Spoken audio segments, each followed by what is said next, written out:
Você tem um traidor entre os seus, Aslan. A ofensa dele não foi contra você. Vejo que se esqueceu das leis sobre as quais Nárnia foi construída. Não cite a magia profunda para mim, feiticeira. Eu estava lá quando foi escrita. Então se lembra bem de que todo traidor pertence a mim? Aslan sabe que a menos que eu tenha o sangue dele, como manda a lei, toda Nárnia será subvertida e perecerá em fogo e água. Esse menino morrerá na mesa de pedra. Como diz a tradição. Não ouse recusar. Basta. Quero falar com você a sós.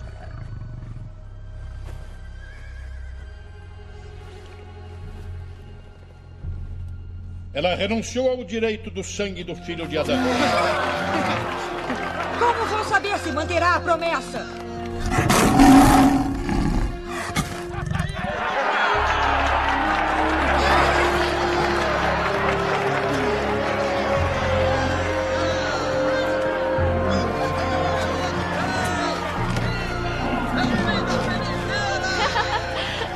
Incrível!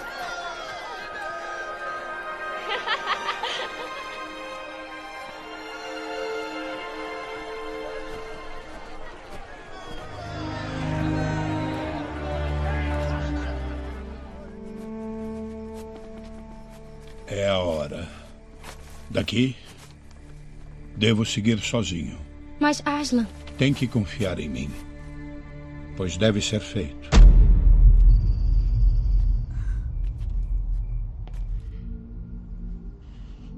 Ele sabia o que estava fazendo.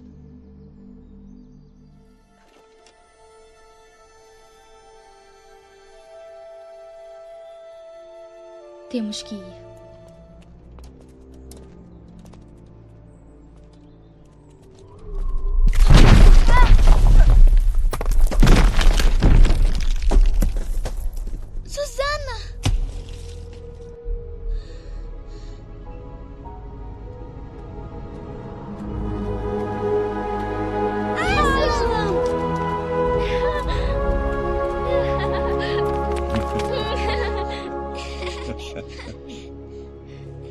Mas nós vimos o punhal, a feiticeira. Se a feiticeira entendesse o significado de sacrifício, talvez tivesse interpretado a magia profunda de outro jeito. Se uma vítima voluntária, inocente de traição, é morta no lugar de um traidor, a mesa de pedra se partirá. E talvez mesmo a própria morte seja revogada. Mandamos avisar de sua morte. Pedro e Edmundo já foram para a guerra. Precisamos ajudá-los. E vamos, querida. Mas não sozinhos. Subam em minhas costas. O caminho é longo e o tempo é curto. Talvez queiram cobrir as orelhas.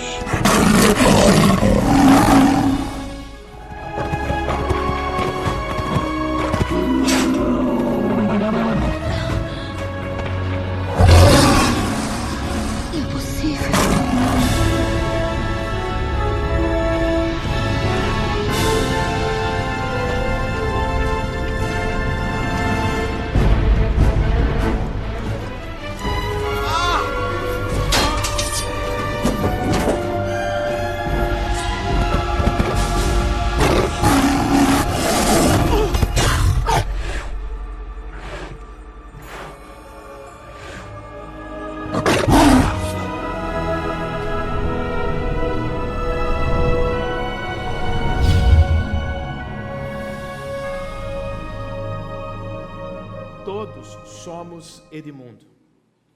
De acordo com C.S. Lewis, também podemos nos enxergar nas demais crianças da história. Às vezes, somos, sim, parecidos com Pedro. Em outros momentos, somos mais parecidos com Lúcia ou com Susana. No entanto, não podemos nos esquecer jamais. Somos também, e neste trecho do filme, principalmente parecidos com Edmundo. Todos, como Edmundo, também comemos algum manjar turco. Todos, como ele, também acreditamos na versão falsa da história da feiticeira branca. Nós todos, pelo desejo de ser reis e rainhas de nosso próprio mundo, também traímos alguém. Traímos os nossos semelhantes, mas principalmente traímos a Deus, que nos amou e nos criou para começo de história. Como Edmundo, por causa de nossas próprias escolhas, estamos todos presos sob certa tirania do pecado. Nos achamos todos sob a maldição da lei de Deus. E agora, o que fazer? Ou quem nos libertará das cadeias do pecado, da maldição da lei de Deus?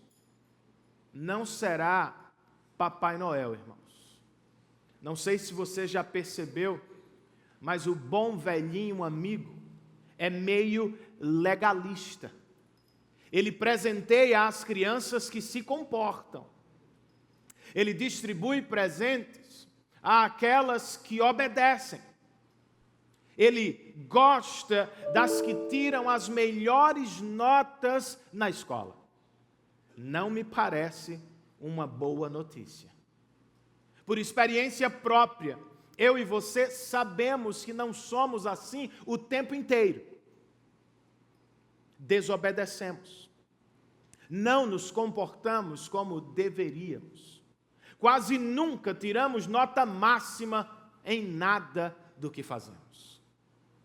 Papai Noel jamais poderia ser considerado a boa notícia do Natal. Cristo é, irmãos. Pois foi Ele mesmo quem disse: não são os que têm saúde que precisam de médico, mas sim os doentes.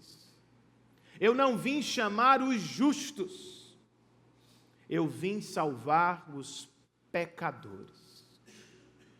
Esta é a boa notícia do Natal. A boa notícia do Natal não é consertem-se, senão ficarão sem presentes.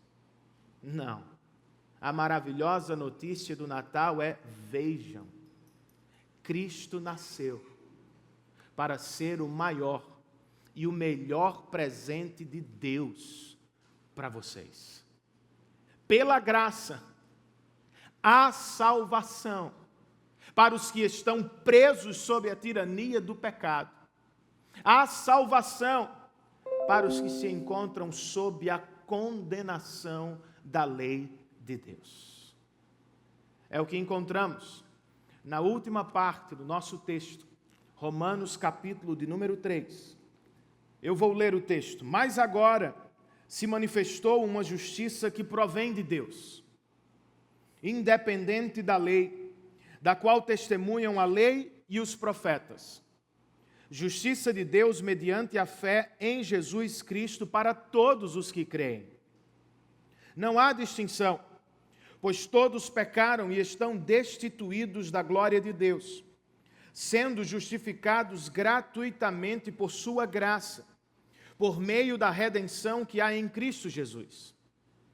Deus o ofereceu como sacrifício para propiciação mediante a fé, pelo seu sangue, demonstrando a sua justiça.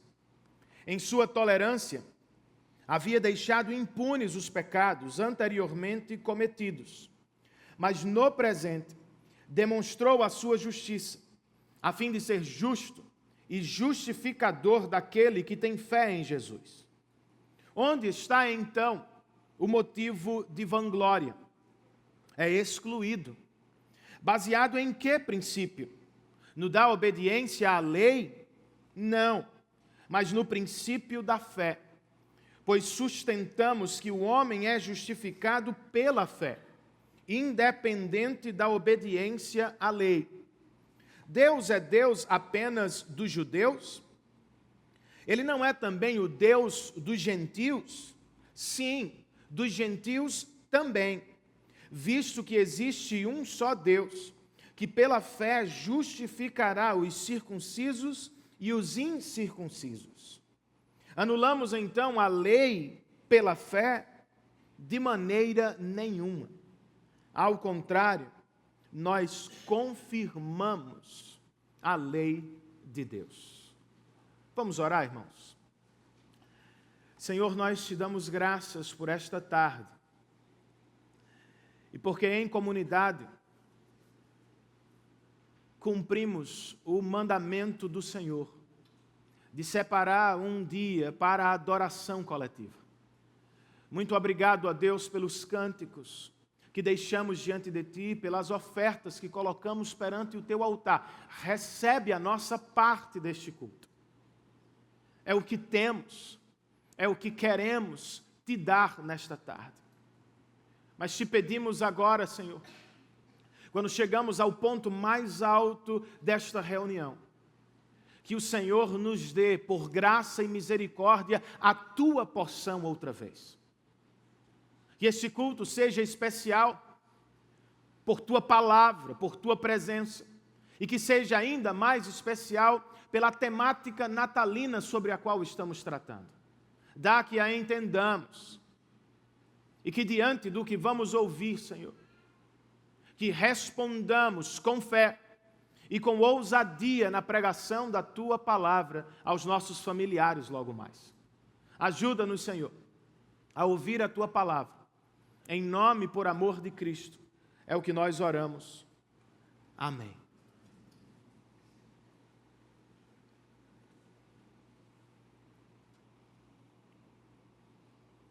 Se estava aqui no primeiro domingo de dezembro, você deve se lembrar que nós estudamos o trecho que antecede o que acabamos de ler. Na ocasião, nós ouvimos do apóstolo Paulo coisas terríveis. De acordo com ele, todos estamos debaixo do pecado. Consequentemente, todos também estamos debaixo da condenação da lei de Deus. Nas palavras do Dr. John Stott, comentando o capítulo 3 de Romanos, todos os seres humanos, de todas as raças e classes sociais, de todos os credos e culturas, tanto judeus como gentios, imorais e moralistas, religiosos e ateus, todos, sem exceção, são pecadores, culpados, indesculpáveis e, portanto, estão sem defesa diante de Deus. O mesmo Stott continua: eis o quadro terrível e desolador com que Paulo descreve a situação da raça humana nos 3 primeiros capítulos de Romanos. Sem um raiozinho de luz, nenhuma fagulha de esperança, sem a mínima perspectiva de socorro. Mas agora, irmãos, interrompe de súbito o apóstolo. Deus interveio na história para salvar os pecadores. Este parágrafo que acabamos de ler, para um comentarista que consultei, é o parágrafo mais importante da história da humanidade. Para Martinho Lutero, o parágrafo traz o ponto central da carta de Paulo, na verdade, o ponto central de toda a Bíblia. Martin Lloyd Jones, o maior pregador do século passado, dizia que mais agora é a expressão mais maravilhosa de toda a Escritura.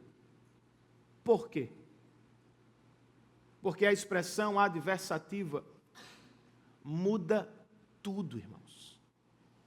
Estávamos todos presos sob a tirania do pecado. Estávamos todos debaixo da condenação da lei do próprio Deus.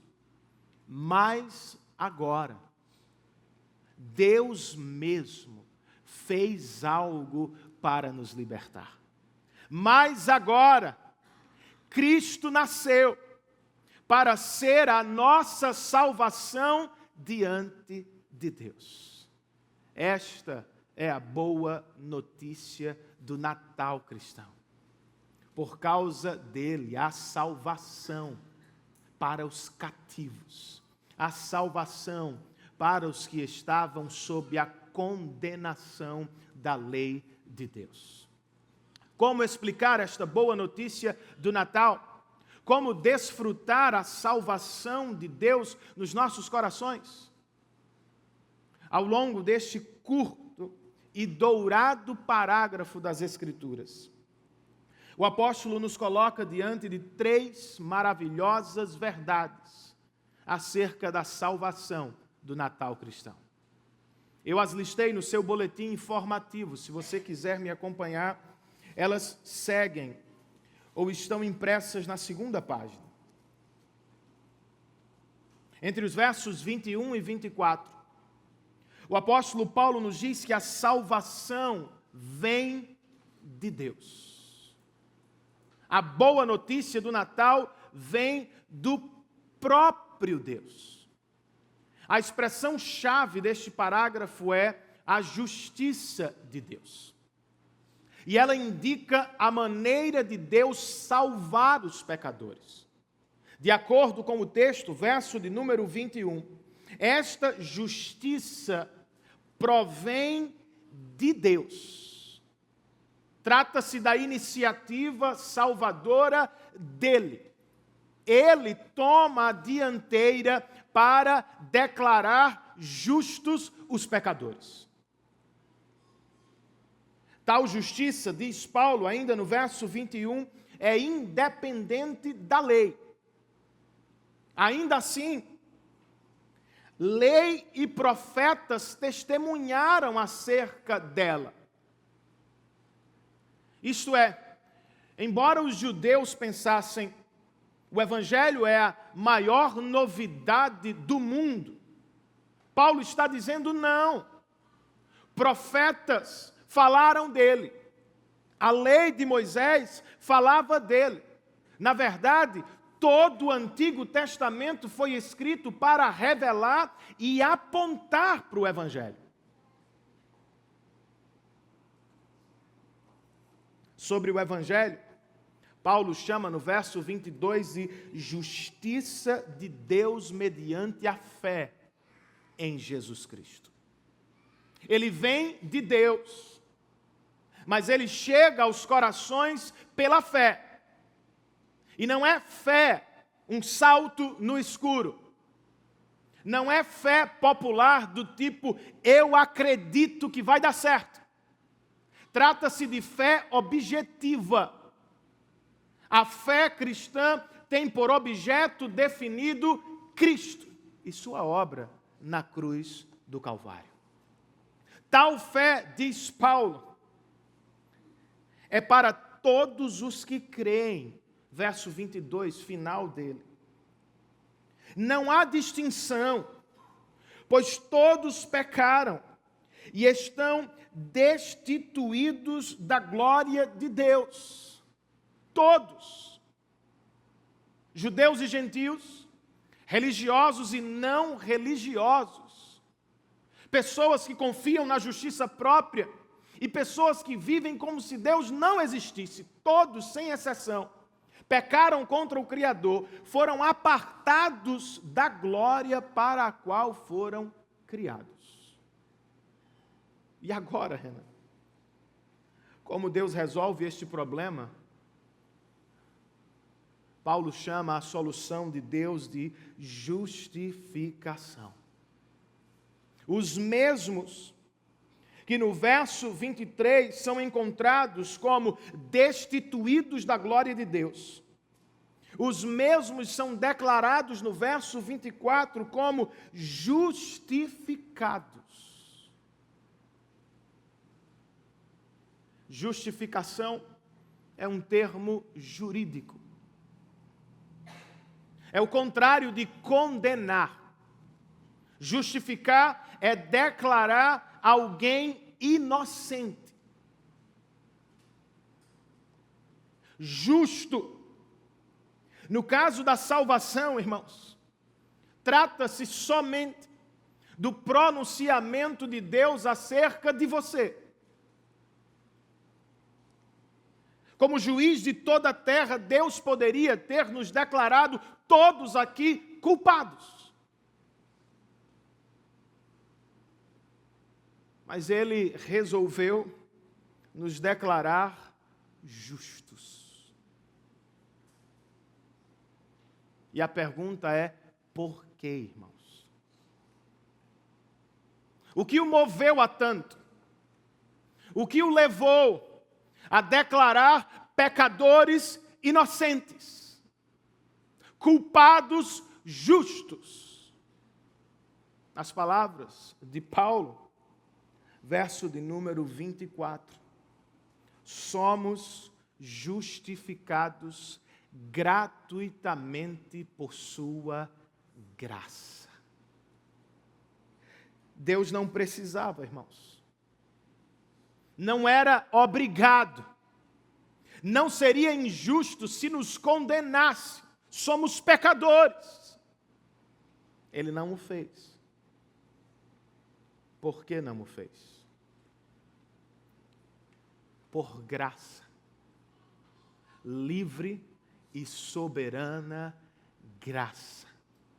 O juiz que tinha direito de nos condenar resolveu nos inocentar para a glória de seu nome e para a alegria eterna dos nossos corações.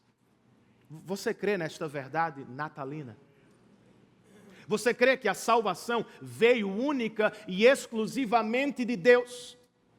Você crê que ela é fruto da graça de Deus? Então me diga, por que você se preocupa tanto com o que faz com sua religião? Ou com o que sente em relação à sua fé? Em outras palavras, se a salvação nos alcançou pela graça, por que tentamos mantê-la pelo que fazemos? Ou suportá-la pelo que sentimos? Por que vivemos, cristãos, como se ainda precisássemos ser aceitos? Por que andamos como se ainda dependêssemos de nossas obras? Cristãos, nós não precisamos de currículo diante de Deus. O que é um currículo? Currículo é o que eu monto acerca de mim mesmo, na esperança de ser aceito por outros. Eu falo da minha experiência, da educação que recebi. Eu coloco os melhores e mais altos pontos acerca de quem eu sou. Envio e depois fico torcendo, espero que me escolham. Não é assim que funciona? Cuidado com o Facebook, ele fala muito. Graças a Cristo, não é assim que as coisas funcionam com Deus. Diante dele não precisamos de currículo. Diante dele não precisamos nos apresentar, não precisamos encenar. Diante dele não precisamos confiar no que sentimos, depender do que fazemos. Diante dele não dependemos sequer da fé, irmãos. Diante de Deus, nós dependemos apenas de Cristo, do que Ele fez por nós e ponto. Se você tirar os olhos de Cristo e os fitá-los na sua fé, você vai sofrer. Como pecador que é, em algum momento sua fé vai enganá-lo. Você vai duvidar dela. E seu coração vai se encolher de medo, como se a sua salvação dependesse da fé. Em outros momentos, inevitavelmente, você vai esfriar na fé. Vai oscilar. Nem sempre vai conseguir ser o cristão vibrante, robusto, forte, fervoroso. E se depende da fé, você vai ficar perturbado. E agora, o que me aconteceu? A fé sumiu? Não sou mais cristão? Será que um dia fui? Será que voltarei a ser? Por que não consigo ser o cristão fervoroso de sempre? Não dependa da fé. Não faça da fé uma justiça própria, uma boa obra. Não confie em si. Confie em Cristo. Dependa da obra de Deus revelada nele e ponto. Celebre a Deus pela iniciativa graciosa da salvação. Louve-o nesta tarde, porque quem tomou a iniciativa de salvá-lo foi Ele. Você consegue fazer isso? Ou será que você, quando olha para trás, só se lamenta acerca do seu passado? Conhece alguém assim? É assim às vezes? Vez por outra encontro alguém me dizendo: Renan, eu não consigo olhar para o passado, eu não suporto o passado, eu perdi muito tempo no passado, eu sou muito sujo por causa do meu passado. Sério, irmão? Quem aqui não se sujou no passado? Quem aqui não pecou no passado? Quem aqui pode levantar as mãos e dizer: eu sou puro, perfeito, santo?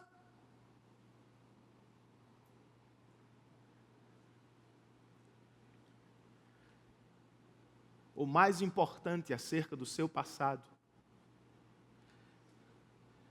não é o que você fez, não é o que pessoas fizeram contra você, é o que Deus fez para mudar a sua história. Todos nós aqui temos um mais agora. Quer você tenha vindo da direita, da esquerda, quer você tenha chegado aqui caindo ou subindo, não me importa. Vocês eram iguais a mim. Todos éramos pecadores e estávamos mergulhados em fraquezas e pecados, irmãos. Mas agora, Deus interveio. Mas agora, Cristo nasceu. Mas agora, Ele mergulhou na sua história para mudá-lo para sempre. Não apague o passado. Você não tem como fazê-lo. Mas não se permita ser determinado por ele. Não somos deterministas. O que fizemos não determina quem somos. O que fizeram contra nós também não determina quem somos. Cristo o faz. Na cruz do Calvário, Ele inocentou culpados. E Ele nos declarou justos aos olhos de Deus. Celebre a salvação que veio dele. Segunda verdade maravilhosa acerca da boa notícia do Natal, entre os versos 24 e 26. O apóstolo nos diz que a salvação é uma obra de Cristo.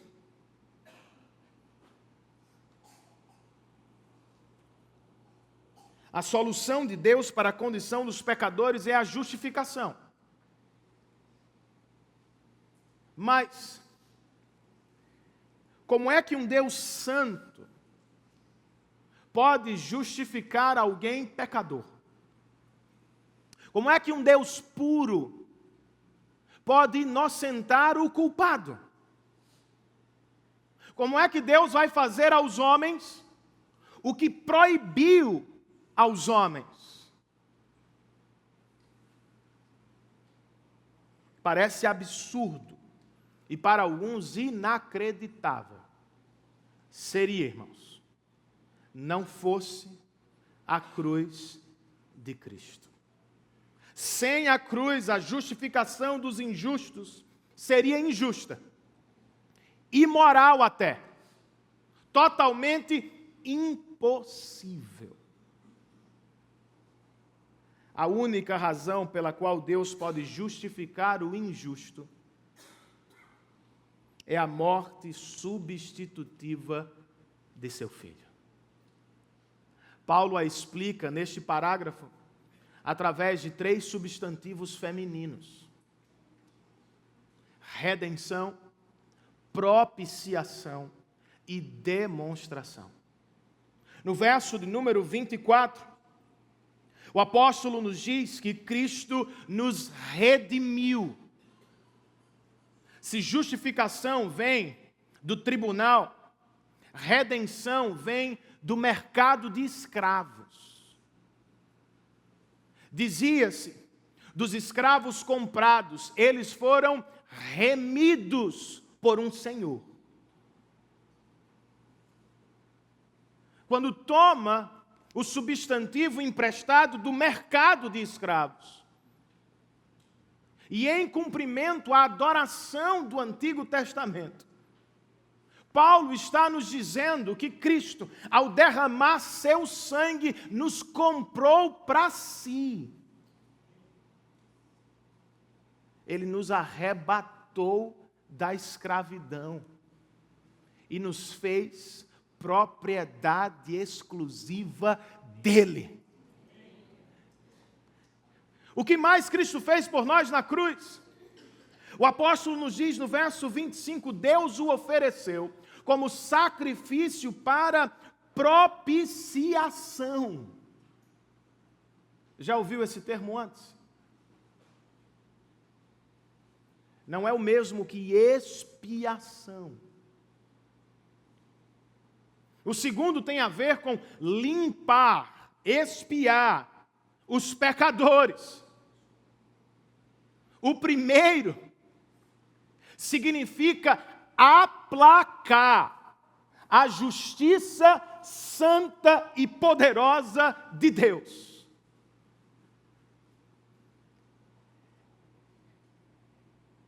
E este é o nosso problema, irmãos. Não apenas os pecados que cometemos uns contra os outros. O nosso real problema é que todos eles são cometidos contra Deus, santo, perfeito e justo. Como resolver este problema?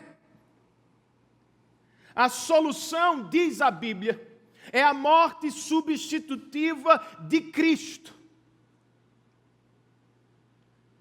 Ele não fez desaparecer o pecado da humanidade, irmãos. Na cruz ele o assumiu.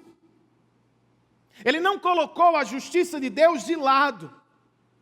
Como alguns gostam de dizer, no Antigo Testamento Deus é irado, no Novo ele é bonzinho. Não!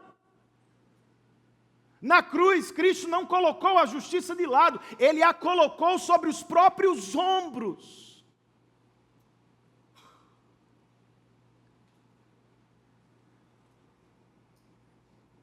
Por causa dele, e só por causa dele, a ira de Deus foi aplacada, a justiça de Deus foi satisfeita, e Deus, por sua vez, pôde se tornar propício aos pecadores.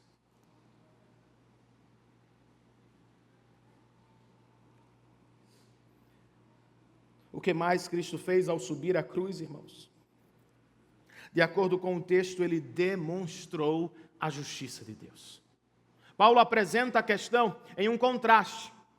No verso 24, ou melhor, 25, ele nos diz na parte B, em sua tolerância, Deus havia deixado impunes os pecados anteriormente cometidos, mas no presente demonstrou a sua justiça, a fim de ser justo e justificador daquele que tem fé em Jesus. Em outras palavras, Deus não fez de conta que não viu os pecados de Abraão, Moisés, Davi e todos os demais. Ele não varreu os pecados dos nossos irmãos do Antigo Testamento para debaixo do tapete. E nem os salvou por outro caminho. O que Paulo está dizendo é que, pela misericórdia, Deus guardou os pecados, segurou-os em sua mão, para derrotá-los todos, os pecados do Antigo, do Novo e depois do Novo. Todos de uma só vez, mediante a obra redentora de Cristo Jesus. Tal obra é tão poderosa, veja isso, que ela salva para trás e salva para frente. Pela fé, os nossos irmãos foram salvos quando viram o Evangelho através dos sacrifícios, quando ouviram o Evangelho através das profecias, quando receberam o Evangelho mediante as promessas do próprio Deus. Pela fé, nós também somos salvos. Quando ouvimos e acolhemos o Evangelho nos nossos corações. Você já o recebeu em seu coração? Você já recebeu a salvação que Cristo realizou por você na cruz com fé no coração? Então, por que a culpa ainda é tão pesada sobre os seus ombros? Por que você ainda anda com uma tonelada sobre as costas? A propósito, como é que lidamos com a culpa de maneira geral? Há várias formas. Os mais intelectuais dos nossos dias nos dizem que o segredo é abandonar a mentalidade medieval acerca do pecado. Tal coisa não é permitida aos que vivem no pós-iluminismo. Você precisa romper com a mentalidade tradicional. Você precisa aceitar-se como é, pois não há moralidade absoluta em lugar nenhum. Outros, embora não consigam abandonar a culpa por inteiro, vivem tentando fazê-lo, irmãos, através de fugas da realidade.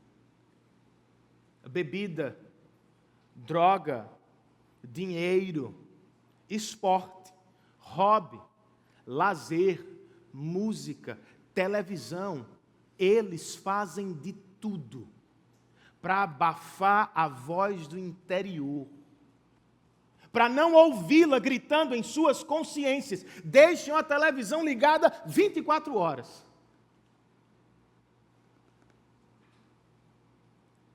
Mas o silêncio sempre chega, irmãos. E a voz nunca vai. Milhares de outros correm para a religião.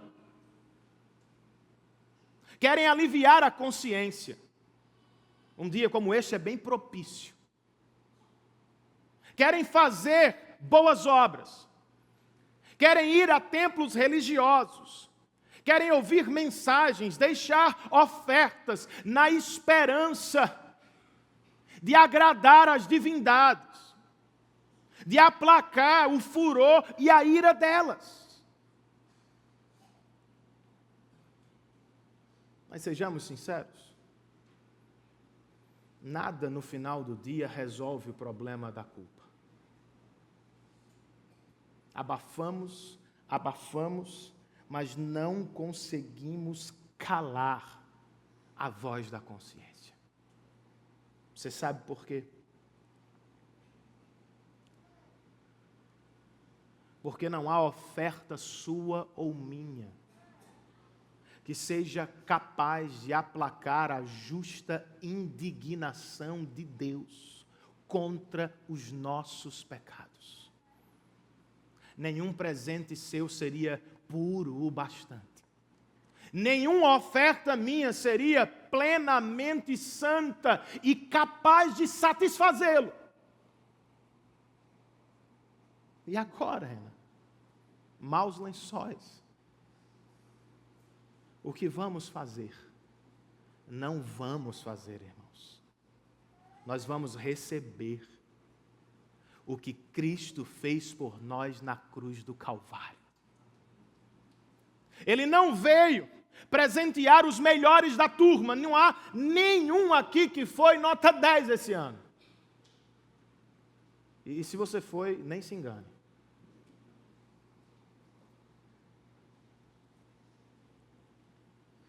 Cristo nasceu para ser a oferta no lugar dos pecadores.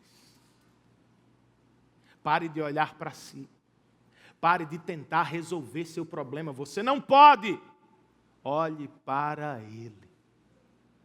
Na perspectiva pagã de religião, os homens estão a todo custo tentando aplacar as divindades. No Evangelho, é o próprio Deus que, por amor, aplaca a própria ira, ao nos dar o próprio Filho. Como disse Antônio Carlos Costa, neste púlpito, na cruz, justiça e amor de Deus se beijam. E de maneira graciosa, Deus pode se tornar propício aos seus inimigos. Olhemos para Cristo, irmãos, e sejamos aliviados diante dele e por causa dele. Você já recebeu a salvação de Deus, a obra de Cristo no seu coração? E por que você ainda não se sente em casa? Por que você ainda vive diante de Deus como se estivesse na casa de um senhor de escravos?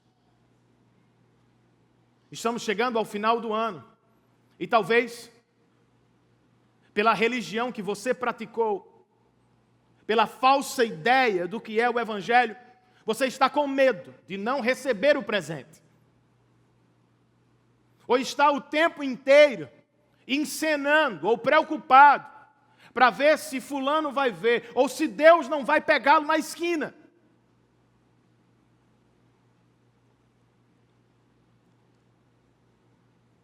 Cristo comprou você no mercado de escravos. Isto é o que significa redenção. Mas Ele também fez propiciação. O que significa que você não ficou na rua. Você foi aceito pelo Pai, como filho adotivo por causa de Cristo. Por causa dele, você pode voltar para casa, sem medo. Você não vai dar de cara com um senhor de escravos irado. A ira dele caiu sobre Cristo. Ele estará de pé e será gracioso. Ele o receberá de novo por causa de Cristo Jesus. Amém. Aproveite este Natal para voltar para casa, para desfrutar outra vez da casa do Pai conquistada pelo Filho. Por fim, irmãos, como explicamos a boa notícia do Natal, entre os versos 27 e 31, o apóstolo Paulo nos diz que a salvação, a boa notícia do Natal, tem poder.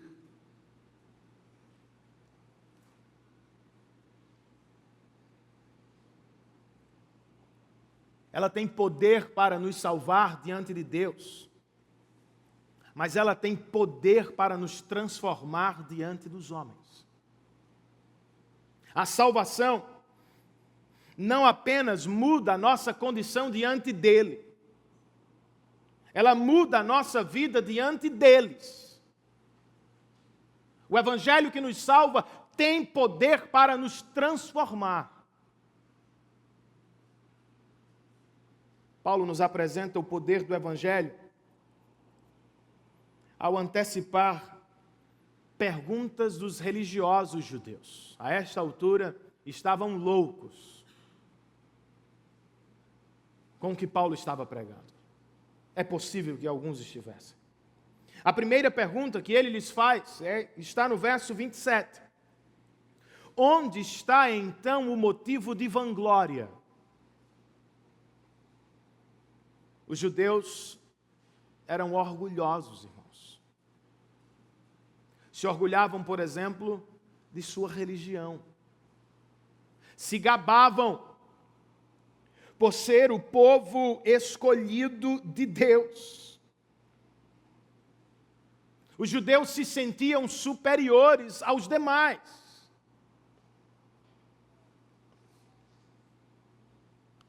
Diante do Evangelho, Paulo lhes pergunta: onde está o motivo de vanglória? É excluído, diz o apóstolo. Baseado em que princípio? No da obediência à lei? Não. Mas no princípio da fé, pois sustentamos que o homem é justificado pela fé, independente da obediência à lei.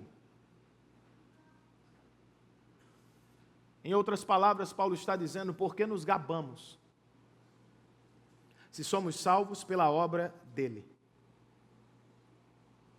Se nada fizemos para conquistar Deus. Diante de Cristo não há motivo para vanglória. Vocês deveriam ser humildes. A outra pergunta de Paulo, verso 29, Deus é Deus apenas dos judeus? Ele não é também o Deus dos gentios? Os judeus foram escolhidos por Deus, irmãos? Sim, claro que foram. Não porque eram melhores. Foram escolhidos como instrumentos da inclusão, não da exclusão dos povos estrangeiros. Nas palavras de Paulo, verso 30, Deus justificará circuncisos e incircuncisos, religiosos e não religiosos, judeus e estrangeiros, de modo que qualquer tipo de elitismo, racismo, preconceito não pode habitar a igreja de Deus. Por fim, ele levanta outra pergunta no verso de número 31. Anulamos então a lei pela fé? Ele vai trabalhar a questão detalhadamente nos próximos capítulos. Por agora, ele apenas a levanta. Ele antecipa a objeção de muitos judeus moralistas. Paulo, se é pela fé, por que obedecer? Se é pela graça, vivemos então como queremos, Paulo? Resposta dele, irmãos, um enfático: de maneira nenhuma. Embora os cristãos não estejam mais sob a maldição da lei, eles não são pessoas sem lei. Foram transformados de pessoas que não suportavam a lei em pessoas que agora olham para a mesma lei como a boa, perfeita e agradável vontade de Deus. Por quê, irmãos? Porque o Evangelho não apenas nos salva diante de Deus, ele nos transforma, inclusive diante dos homens. Eis uma boa autoanálise para a noite de Natal. Fomos transformados pelo Evangelho? Você enxerga a constante ação do Espírito, transformando-o através do que chamamos de santificação? Tratemos, por exemplo, da questão da vanglória. Há alguma no seu coração? Ao sair de casa para trabalhar, do que é que você se gaba? Em que você confia? O que o faz sair corajoso para enfrentar a vida? Você se orgulha de algo? Você se gaba de alguma coisa? O verbo vem do campo de batalha, eu não sei se você sabe. Quando os soldados vão à guerra, eles se gabam. Uns para os outros, dentro de seus corações. E gritando, se gabam diante dos inimigos. Nós somos maiores, nós somos melhores, nós vamos acabar com vocês. Foi o que Davi fez. Ou melhor, Golias fez. Quando desceu o vale para enfrentar Davi. Vocês se lembram da ocasião? O gigante foi ao rei de Israel e disse: mande-me qualquer um. Escolha o seu melhor guerreiro, eu vou acabar com ele num minuto. Diante de Davi, o mesmo gigante disse: você acha que eu sou algum cachorro que pode ser espantado com pedaços de madeira? Venha aqui, menino, e eu vou parti-lo ao meio. Vocês se lembram do que Davi disse, irmãos? Ele não desceu à batalha batendo sobre o peito como Golias. Ele não foi ao encontro do gigante cheio de si. Ele disse: Golias, você vem contra mim com espada, com lança e com dardo. E eu vou a você em nome do Senhor dos Exércitos. Paulo, muitos séculos depois, fez o mesmo. Em Filipenses 3, ele nos dá uma lista de suas práticas religiosas. Ele se gabava da lista. Eu sou hebreu de hebreus. Eu estudei com fulano. Eu fiz isso, eu fiz aquilo, eu conquistei. Até que eu fui encontrado por Cristo.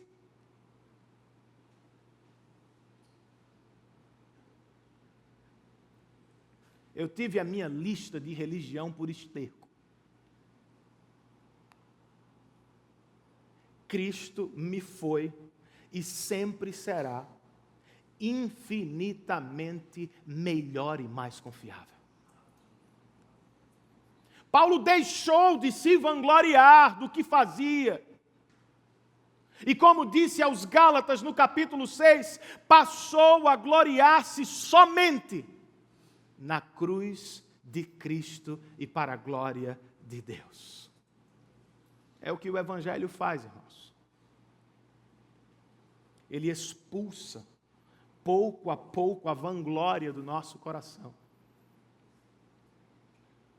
E se fomos alcançados por Ele, Ele promove amor à glória de Cristo.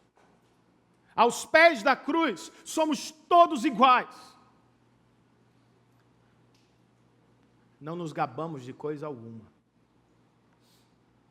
Nós olhamos todos para o Rei que se fez servo para morrer no nosso lugar, a fim de nos dar salvação. E como lidamos com os irmãos? Paulo nos diz aqui que o Evangelho nos faz ou nos transforma em uma família. Não em uma família idêntica, de iguais. Ainda somos diferentes. Reconhecemos as diferenças. Somos homens e mulheres. Não deixaremos de ser. Somos brasileiros, outros são africanos. Podemos assumir outra nacionalidade, mas não deixaremos a outra. Somos brancos. Eu não, mas alguns são. E você pode ter outra cor de pele. As diferenças ainda são reais. Nós não as anulamos totalmente. Só que por causa do Evangelho, elas perdem a importância, irmãos. As nossas diferenças não nos separam mais. Aos pés da cruz, outra vez, ninguém olha de cima para baixo. E ninguém deveria ser obrigado a olhar de baixo para cima. Todos nos olhamos nos olhos, pois éramos todos pecadores condenados. E só fomos salvos pela graça de Deus e obra de Cristo. E a questão da lei, Renan? Alguns cristãos, de maneira equivocada, vivem como se a salvação deles dependesse da obediência à lei. Quando acertam, se orgulham, quando erram, são destruídos. Outros, igualmente equivocados, vivem como se a lei não importasse mais. Você conhece pessoas nos dois extremos. E você é uma pessoa que vai aos dois extremos. Não precisamos, irmãos. Não somos salvos pela obediência à lei. Somos salvos pela obediência de Cristo na cruz do Calvário no nosso lugar. Mas se somos salvos pela graça de Deus, por amor a Cristo, vamos escolher obedecê-lo. Ora mais, ora menos. Ora com mais fervor, ora com muita dificuldade. Ainda assim, irmãos, se somos salvos, evidenciaremos a salvação através da obediência ao Salvador. O ponto é, o Evangelho nos transforma, irmãos. Não precisamos ser pessoas melhores para herdar o reino de Deus ou conquistar a salvação. Não somos assim. Mas é inegável que o Evangelho tem poder para nos transformar em pessoas melhores. Seja assim nesta noite para a glória de Deus com os seus familiares. Ao início do filme, e eu estou concluindo com isso, Edmundo nos é apresentado como um traidor, irmãos. Porém, ao final do mesmo filme, o mesmo menino é coroado rei de Nárnia. E na ocasião recebe o título honroso de Edmundo o Justo. O que aconteceu?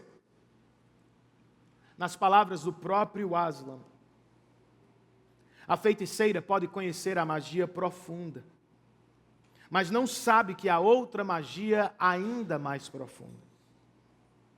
O que ela sabe não vai além da aurora do tempo, mas se fosse capaz de ver um pouco mais longe, saberia que se uma vítima voluntária, inocente de traição, fosse executada no lugar de um traidor, a mesa de pedra estalaria e a própria morte começaria a andar para trás. Foi o que aconteceu em Nárnia, mas também foi o que aconteceu em Jerusalém. Foi o que aconteceu sobre a mesa de pedra, mas foi principalmente o que aconteceu na cruz do Calvário.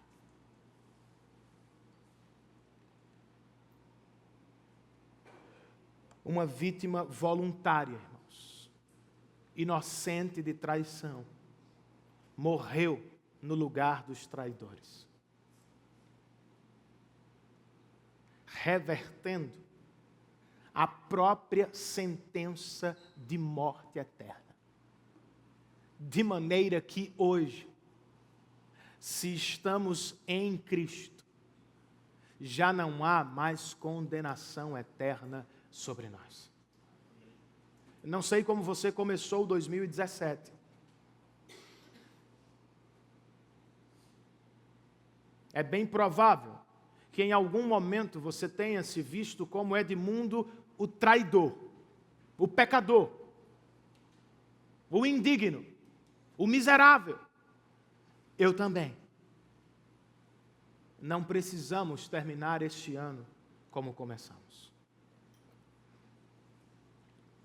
Nós podemos terminar como Edmundo,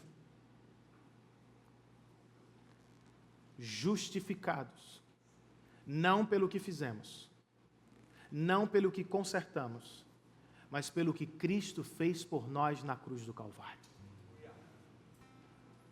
Você não precisa tentar ser melhor, não precisa viver o tempo inteiro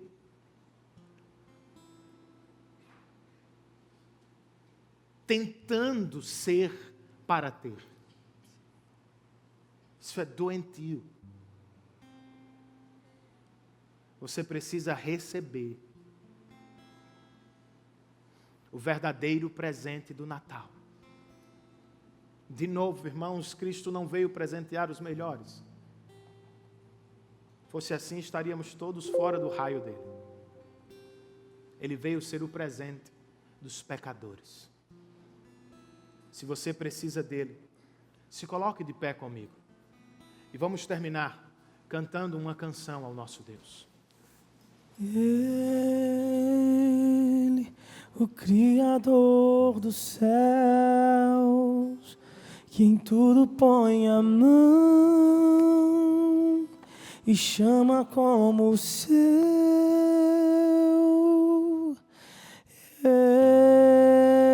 Ele, que guarda em seu ser a glória do eterno,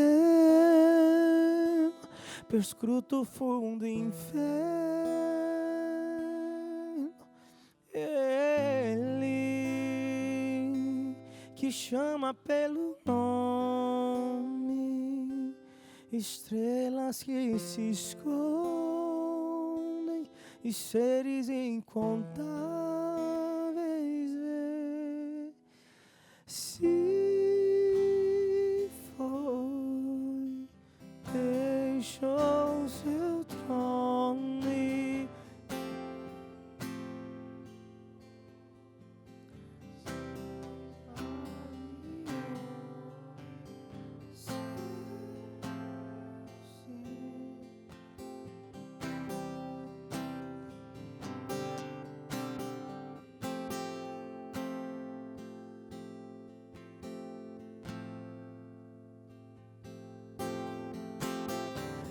Ele foi mestre do saber e agora um simples ser repousa em sua mão.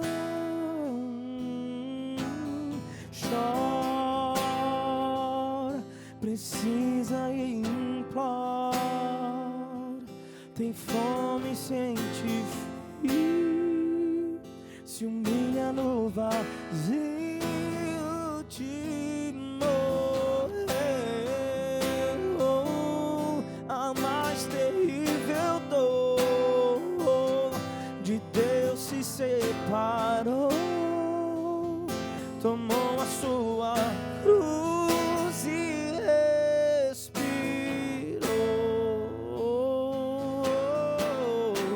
Se foi, deixou seu trono e se foi, se esvaziou e céu ser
faltar a obra da misericórdia de Cristo Jesus.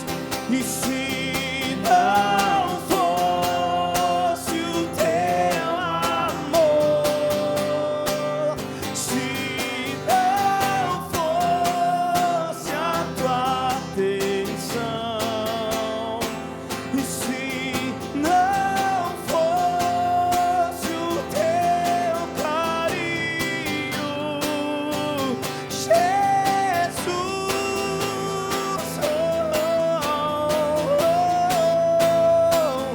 eu já estaria morto.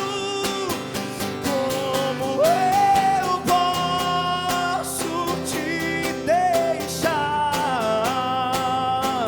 Só tu tens as palavras de vida eterna, e só tu tens